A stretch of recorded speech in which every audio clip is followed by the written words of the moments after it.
여러분, 요즘은 달력에다가 이렇게 동그라미 치고 표시하는 거 잘 안 하죠? 해요? 네. 다 휴대폰에다가 적지 않아요? 네. 그래도 아직 디지털보다는 실물이 더 편한 분들은 여전히 달력에다가 이렇게 동그라미 쳐놓고 뭔가를 적는 일들이 있을 겁니다.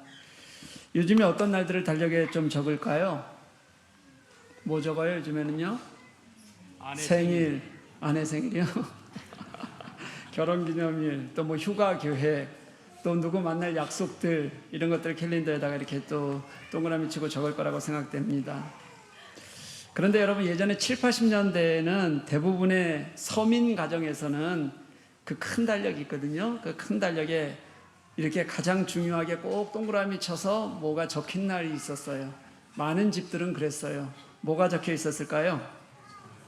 뭐요? 안 들려요. 손 없는 날? 무슨 손 없는 날 달력에다 뭐 하려고 그렇게 자꾸. 제삿날? 그런 것도 적어 놓고요. 근데 힌트 하나요. 매월 적혀 있어요. 월급날. 가장 크게 동그라미를 쳐놓고 월급날이라고 적힌 달력들이 굉장히 많았습니다. 왜 그랬냐면 그날에 월급을 못 받으면 며칠이라도 월급이 밀리는 거잖아요. 옛날엔 그런 일들 많았고요. 그러면 정말 굶어야 하는 사람들이 많던 시절에는 그게 그렇게 중요했어요. 매월 되풀이 될 때도. 지금도 우리는 어렵다, 살기 힘들다, 또 월급날은 통장을 스쳐 지나가는 날이다, 뭐 그러기는 해도요, 예전에 그 월급을 하루라도 받지 못하면, 늦으면 하루를 그만큼 굶어야 하는 게 다반사였던 예전의 시간을 우리는 살고 있지는 않잖아요. 그렇죠? 그 시절에는 정말 밥 한 끼가 가족 공동체를 나타내는 가장 소중한 시간이었습니다. 그래서 식구라는 말이 가족을 나타내는 가장 알맞은 단어였던 것이 너무 당연했어요. 같이 밥상에서 밥 먹을 수 있으면 그게 가장 소중한 공동체였거든요.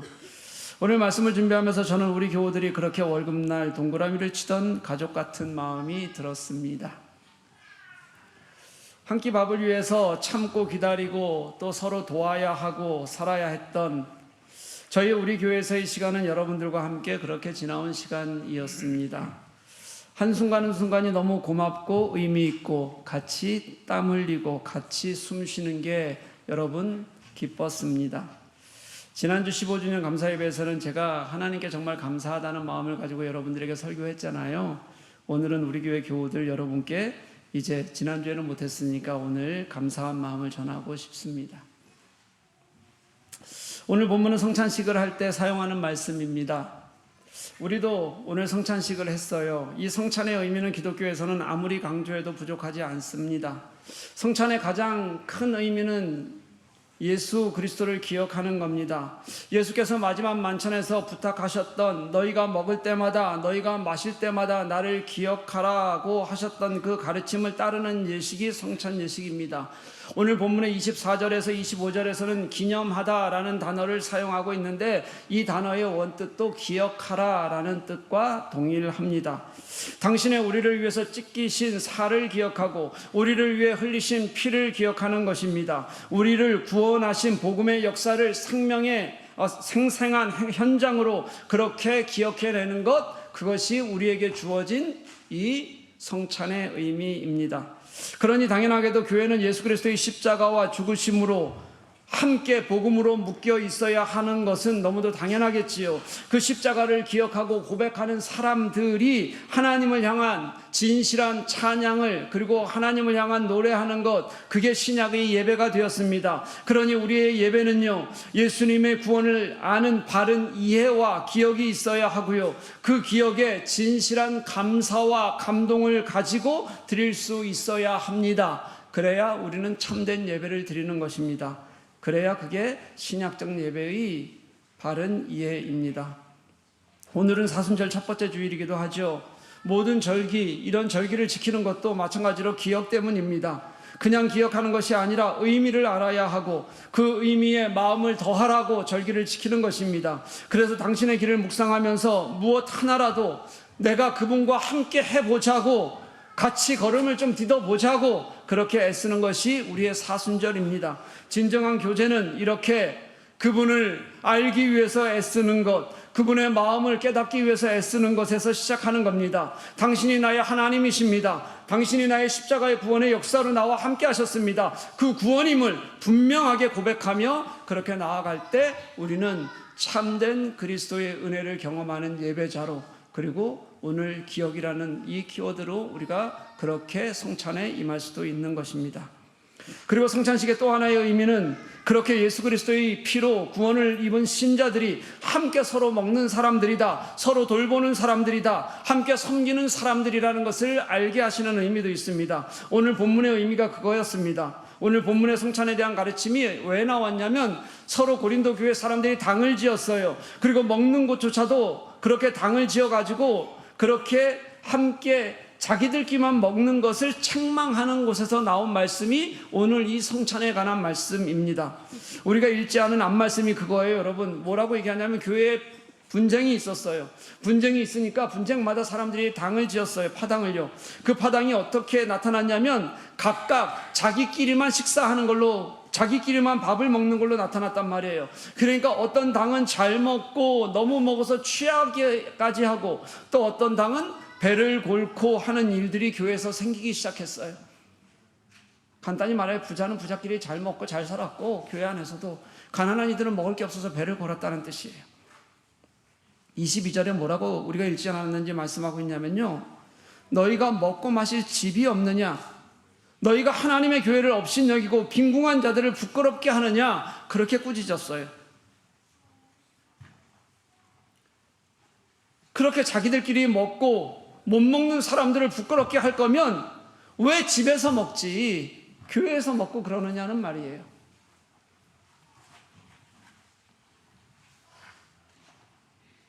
지난주에 떡국이 모자라서 못 먹으신 분들은 그래서 죄송합니다.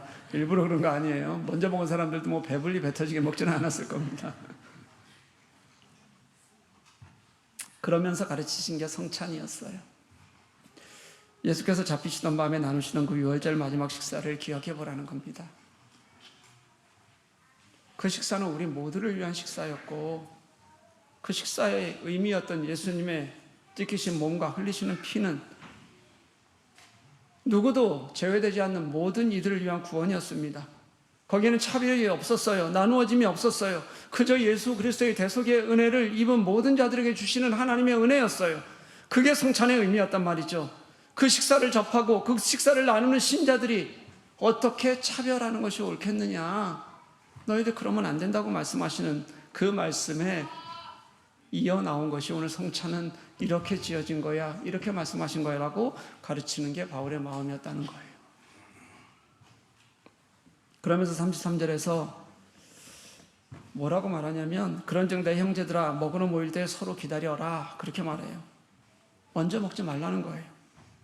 만약 누군가 정말 시장에서 먼저 먹어야 한다면 당을 짓고 와서 자기들끼리 먹으면서 변명하지 말고, 그거 뭐라고 해도 변명이 될 테니까 그러지 말고 차라리 시장에서 기다려야 하면 그냥 집에서 먹고 와야 한다고 34절에서는 그렇게 못을 박아요. 사랑하는 교회 여러분, 이 성찬은 그리스도께서 자신의 죽으심으로 우리를 묶어놓은 것이기 때문에 그 일을 이루신 하나님을 향한 진정한 찬양이 있어야 하고요. 또 하나 성찬은 그 예수 그리스도를 기억한다면 그 피로 하나 된 우리가 함께 기억하고 나누어야 하는 것이, 함께 섬겨야 하는 것이라는 것도 잊지 않고 기억해야 한다는 뜻입니다. 이게 당시 초대교회가 예배 안에서 행했던 성찬의 이유였어요. 하나님과의 교제가 있었다면 함께 신자 간에는 서로가 하나씩이라도 나누어 먹어야 한다는 마음이 그들에게 있었다는 겁니다. 여러분이 예배하는 모습은 여러분 서로에게 그렇게 영향을 주어요. 서로에게서 예배를 배우게 됩니다. 그래, 공동체는 저렇게 예배하는 거구나, 공동체는 저렇게 은혜 가운데 하는 거구나, 그렇게 함께하며 그 생명력조차 나누는 그곳에 예배가 있었고 성찬이 함께 있었어요. 그러면서 그렇게 하나로 예수 그리스도의 피로 사신바되어 그 피 위에 지어진 교회를 함께 사랑하고 돌보도록 주님께서는 그렇게 만드시고 명령하셨다고요. 저는 우리 교회에서 그렇게 진리로 드리는 예배를 통한 하나님과의 진정한 교제, 혼자 하는 예배가 아니라 우리 교회 교우들과 함께 기뻐하며 하나님을 늘 찬양하는 예배를 소망하고 소중히 여겨왔습니다. 그게 여러분과 함께 꾸는 꿈이었습니다. 그 어려운 시절에 달력에 동그라미를 치고 월급날이라고 써 넣으며 함께 먹어야 한다고 생각했던 그 가족의 마음을 저는 예배 안에서 여러분들과 함께 누리며 그렇게 느끼려고 애썼던 것 같습니다. 우리 교회는 비전 트립을 가거나 성지 답사를 갈 때면 매일 저녁에 그날 하루를 주신 마음을 같이 나누는 시간을 갖습니다. 이번 예루살렘 요르단 성지 답사를 하면서도 매일 저녁 나눔의 시간을 가졌습니다. 그런데 어느 날 이렇게 나눔을 하다 보니까 제가 비전 트립을 가는 곳, 제가 성지 답사를 가는 곳에 늘 함께하는 교우들이 몇 분이 있더라고요.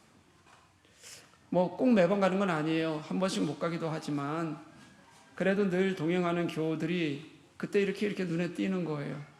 그때 늘 함께 하려고 애쓰는 교우들이 4분이 있었어요, 그 자리에.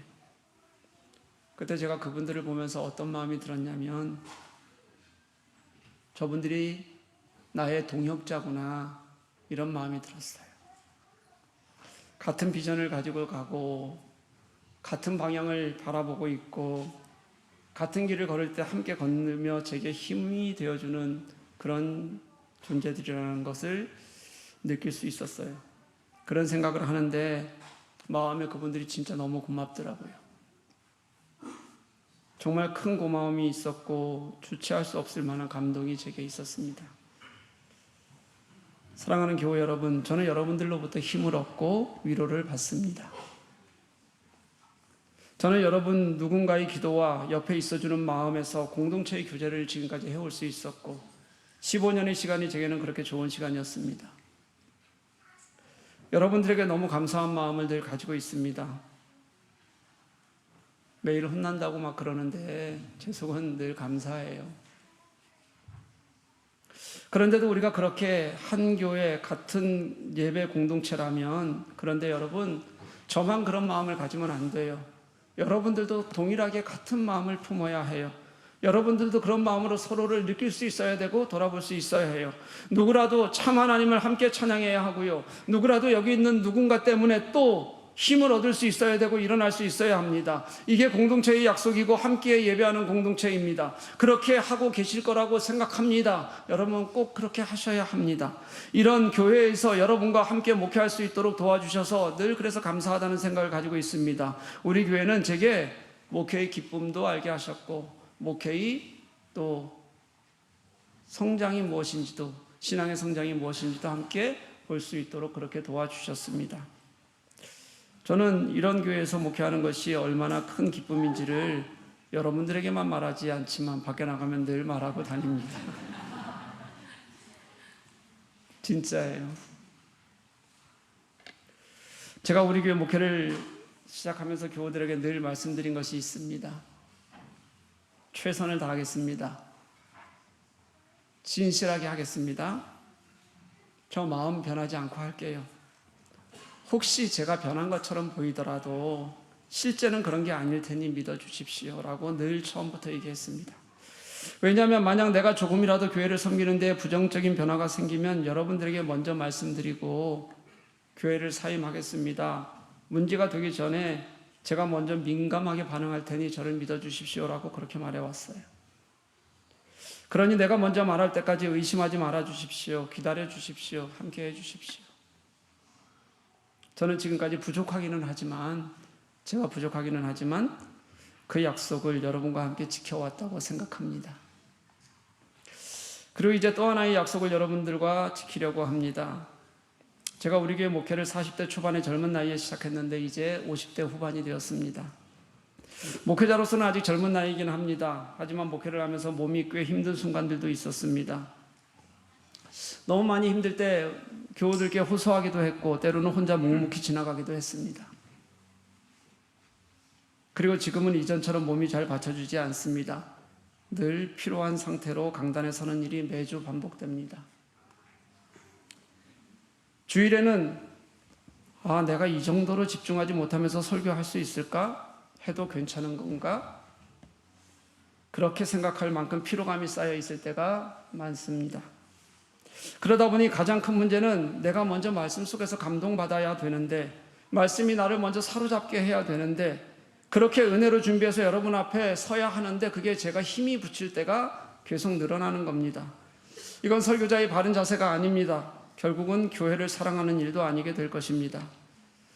저와 여러분이 지금은 서로 좋은 것 같지만 그런 것들이 하나하나 쌓일 때마다 소홀함으로 느껴지고 그리고 부담이 될 날들이 곧 올 겁니다. 저는 늘 그런 생각을 하고 있었습니다. 여러분들에게도 늘 말씀드렸습니다. 내가 어떤 교회의 기득권도 되지 않겠다. 그런 일을 만들어서는 안 되겠다. 또 교회의 부담도 되지 말아야겠다고요. 그리고 사랑하는 우리 교회와 서로 이해하고 사랑할 수 있을 때 아쉬운 마음을 가지고 축복하며 헤어져야겠다. 그게 좋은 교회의 모습이다. 늘 말해왔습니다. 그게 마음 다해서, 온 마음 다해서 섬겨온 우리 교회에서 제가 할 수 있는 교회를 사랑하는 가장 좋은 일이라고 생각했습니다.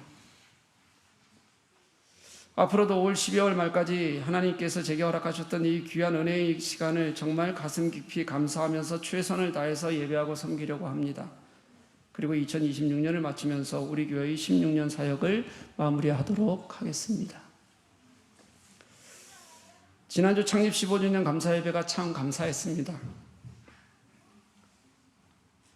이 예배 자체도 너무 감사하고 좋았지만 제게 정말 큰 감사는 뭐였냐면 예배를 드리기 위해서 준비하는 모습이었어요. 각자의 곳에서 그렇게 땀 흘려가면서 마음 다하는 우리 교우들의 모습을 보는 게 얼마나 감동이었는지 모릅니다.